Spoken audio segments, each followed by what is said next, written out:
Hello မင်္ဂလာပါဒီနေ့မှာတော့ကျွန်တော်တို့ Happy Go ကိုသွားတဲ့နေ့လေးပဲဖြစ်ပါတယ်ကျွန်တော်ဒီရက်တစ်ပတ်လုံးအားလုံးကအလုပ်တွေနဲ့ပြင်ပန်းနေပြီးတော့ဒီကနေ့မှာတော့ကျွန်တော်တို့တငယ်ချင်းတွေနဲ့အတူတူ Happy Go ကိုစိတ်အပန်းပြေဖို့အတွက်ရောက်ရှိလာခဲ့ပါတယ်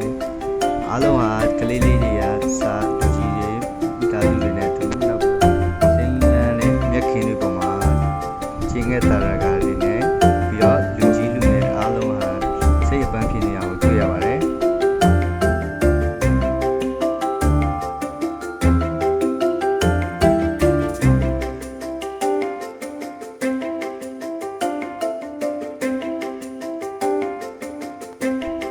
ပြီးတော့ဒီ Happy Go မှာစိတ်ဝင်စားတဲ့တစ်ခုကကြတော့ဒီကစားလေး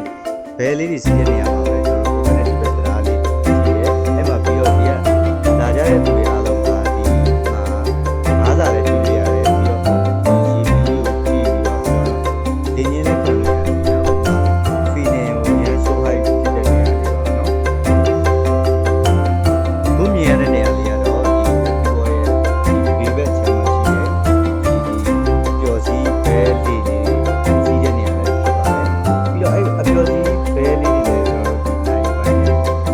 စီးလို့ရတယ်ပြီးတော့ဒီကိုတော့နေရောက်စီးလို့ရတယ်ပေါ့နော်အဲ့ဟာကျတော့ဘယ်လိုပေးရလဲဆိုတော့သူကမီနဲ့ပေါ့နော်ဘဲတစ်ကောင်က9000ပေါ့နော်ပြီးတော့အဲ့ကြာခြင်းကကျတော့သူက15မိနစ်လာနိုင်ခွက်လာမသိပေးတယ်ပြီးတော့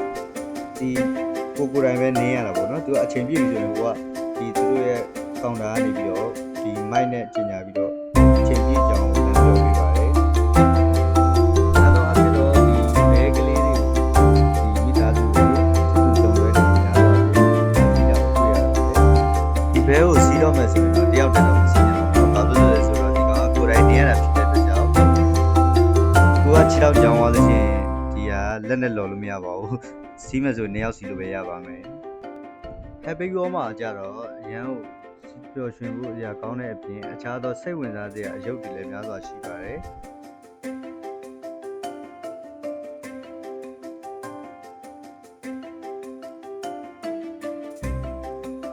ခုမြင်နေရတာတော့ကြတော့ဒီဘဲကိုစီးတော့မယ်ဆိုရင်ဒီနေရာမှာလာပြီးတော့လက်မှတ်ဝယ်ရပါတယ်ပြီးမှဘေးစီးတဲ့အားကိုစီးရပါမယ်ကိုစိတ်ကြိုက်လဲရွေးလို့ရတယ်ပေါ့နော်အချိန်ပြည့်ပြီဆိုတာနဲ့အဲ့ခုနမြင်ရတဲ့ Happy Go ဆိုတဲ့နေရာမှာဒီသူတို့ပြန်အားပါတယ်ခုလိုချိန်ရွေးပြီးကြည့်ရှုပေးရတဲ့အတွက်လည်းကျေးဇူးများကြီးတင်ပါတယ်ကျွန်တော်ရဲ့ channel လေးကိုလည်း subscribe လုပ်ပေးပါ